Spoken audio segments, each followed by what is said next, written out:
NEET 2025 का question है, inorganic chemistry का क्वेश्चन है। Given below are two statements. Statement 1 है a hypothetical diatomic molecule with bond order 0 is quite stable. Diatomic molecule ठीक है, with bond order 0 जिसका bond order हो और ये कोई हाइपोथेटिकल हमने डाई एटॉमिक मॉलिक्यूल माना है कि अब वो क्वाइट स्टेबल होगा, तो ये बात बिल्कुल ही गलत है।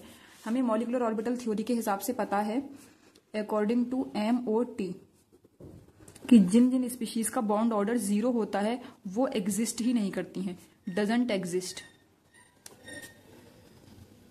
जैसे कि एक स्पीशीज है जिसका एग्जांपल है He2, हीलियम का अगर हम डायटोमिक मॉलिक्यूल बनाए तो वो एग्जिस्ट ही नहीं करता है क्योंकि उसका बॉन्ड ऑर्डर 0 होता है। तो ये बात तो गलत हो गई कि वो फिर स्टेबल कैसे होगी जब वो एग्जिस्ट ही नहीं करती है। दूसरी स्टेटमेंट है as bond order increases the bond length increases. तो ये बात भी बिल्कुल गलत है क्योंकि बॉन्ड ऑर्डर और जो बॉन्ड लेंथ है वो एक दूसरे के इनवर्सली प्रोपोर्शनल होते हैं। Bond order is inversely proportional to bond length.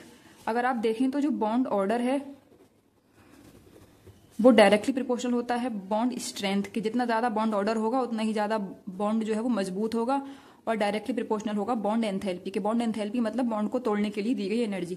तो बॉन्ड ऑर्डर ज्यादा, बॉन्ड स्ट्रेंथ ज्यादा, बॉन्ड एंथैल्पी ज्यादा है, कह सकते हैं हम बॉन्ड एनर्जी ज्यादा होगी। लेकिन अगर जो बॉन्ड लेंथ की अगर हम बात करें तो बॉन्ड लेंथ जो है वो हमारी क्या होगी, कम होगी अगर बॉन्ड ऑर्डर ज्यादा होगा। जैसे आप एग्जाम्पल देखते हैं N2 का और O2 और H2। अगर हम देखें तो इनका डायग्राम नाइट्रोजन के और नाइट्रोजन के बीच में 3 बॉन्ड होते हैं और 2 ऑक्सीजन के बीच में 2 बॉन्ड होते हैं, डबल बॉन्ड होता है, और 2 हाइड्रोजन एटम्स के बीच में सिंगल बॉन्ड होता है। तो बॉन्ड ऑर्डर की अगर हम बात करेंगे तो सबसे ज्यादा N2 का, फिर O2 का, फिर H2 का। लेकिन अगर हम बॉन्ड लेंथ की बात करें तो वो N2 की सबसे कम होगी, फिर O2 की होगी, फिर वो H2 की होगी। सिंगल बॉन्ड की बॉन्ड लेंथ सबसे ज्यादा होती है, फिर डबल की कम, फिर ट्रिपल की सबसे कम होती है बॉन्ड लेंथ। तो बॉन्ड ऑर्डर और बॉन्ड लेंथ दूसरे के इनवर्सली प्रोपोर्शनल है, तो इसका मतलब दूसरी स्टेटमेंट भी गलत है। तो इसका आंसर है both statement 1 and statement 2 are false.